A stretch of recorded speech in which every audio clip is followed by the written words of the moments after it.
बेटा कौनो जाति कितनो बतियाली बाकी हमनी से ना झुराई। बेटा कौनो जाति कितनो बतियाली बाकी हमनी से ना झुराई। आई सूरज प्रेमी नितेश भाई जो ना झुराई वो सारवा के गोड़ की ओर से कटाई बुझाई ला औकात में। सब जाति के कोइले साफ हो पूरा यूपी बिहार में टाप हो बिंदी जाति सब जाति के बाप करे जा अपने दुपट्टा में काटा लेके जाइयो कौनो जाना बोली। अपने दुपट्टा में काटा लेके जाइयो कौनो जाना बोली।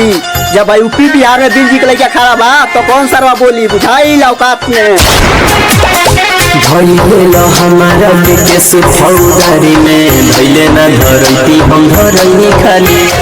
अरे 12-18 साल की उम्र में हम छा गईनी। अरे 12-18 साल की उम्र में हम छा गईनी। इतिहास उठा के देख लो बेटा ट्रेंडिंग में हम आ गए बुझाई। अरे जाने वाला वही जरत रही रंगदारी निशा दे के चलत